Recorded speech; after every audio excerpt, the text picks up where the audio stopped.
Hey sports fans, Coach Nick here and welcome to B-Ball Breakdown. I am on day 2 of my vacation in Mexico, so excuse the digs, but we had a chance to look through some of the footage of this great game between the Mavs and the Spurs. And while I'm pretty sure the Spurs are going to win this thing, and it might not be a very long series, there are some encouraging signs for the Mavericks. And Rick Carlisle cannot be unhappy with the process, getting really good shots down the stretch they just simply couldn't hit. And let's face it, they're not going to stop anybody cold in their tracks in the defensive end, so they must take advantage of those opportunities as they arise, or the Spurs are going to put the hammer down. The Spurs use some triangle principles, but they get into it in creative ways. Watch Patty Mills down screen, then cut across to the corner. When he gets the ball, the center back screens the wing, then screens for the corner, getting an easy look at the elbow.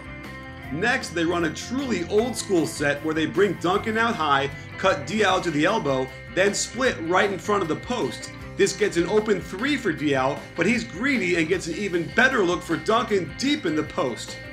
Here's a cool little set they run from Manu, back screening him along the baseline, then having him stop and come right back out with the pin down. Monte defends this beautifully, forcing the Spurs to flow into a sideline pick and roll. When Wright hedges high, Manu hits Duncan on the short roll, and he has his choice of slipping a pass to Splitter, getting an open 3 for Kawhi, or finishing himself. I'm always amazed at the speed the Spurs can break into a set, like horns, and they don't give the defense a second to breathe or get set on this gorgeous find by Parker. Now, let's look at some of the Mavs sets in the fourth. This is kind of horns, but Dirk flares to the three-point line, pulling Diaw away from helping on the pick and roll, and Wright makes them pay. And here's the double ball screen the Mavs made famous against the Heat in the 2011 NBA Finals. Diaw tries to hedge, and that gets Dirk free rolling to the hoop, and a pinpoint pass by Harris gets them a layup. Here's one of my favorite plays, the pin down dribble pitch for Vince. Essentially it's a double screen and Vince knocks down the somewhat open look. They run it again, and this time Vince turns the corner into the lane. Manu is guilty helping one pass away as Vince gets across the midline, and it opens up an easy pass to Crowder for the 3. And the Mavs do that semi-horn set again with Dirk stretched to the three-point line. While Duncan is in position and even Kawhi comes over to help, this is a play Wright can make consistently. The Mavs aren't going to shut anyone down defensively, so it's imperative they take advantage of the chances they have. This didn't happen down the stretch as they missed a ton of easy shots. Here's a cool fake handoff to the guard, then double ball screen for Vince. As the defense collapses, it gets Dirk a wide open look at 3 that he can't hit.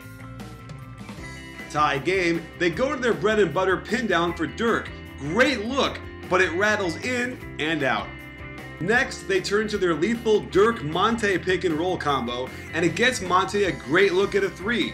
On the miss, Dirk is in great position for the putback, and it's a crucial miss, something Dirk almost never does. And this directly leads to the play of the night, as Tony Parker attacks in the open court, uses a right-hand dribble across his body before spinning back to his left in a blur, giving the Spurs the lead and control of this game. And down by 2 with lots of time, they ran another double ball screen, and this is a decent look by Vince as Manu bumped down to help, but if he can't hit shots like these, the Mavs won't win. So there you have it, sports fans. I wouldn't put it past the Mavs to get hot and hit some of those shots and steal a game in San Antonio. I still feel like the Spurs win this series, and probably in about 5 or maybe 6. And that would be a testament to how well Carlisle has kept his team together and what Dirk can do. However, if they do get crazy hot, and you got guys like Calderon and even Vince Carter that can do that, and certainly Dirk, this could be an interesting series, but the bottom line for me, I still feel like the Spurs have way too much, and they're on a mission. So, lots more coming up at B-Ball Breakdown. Don't forget, we're not a channel, we're a conversation. You in?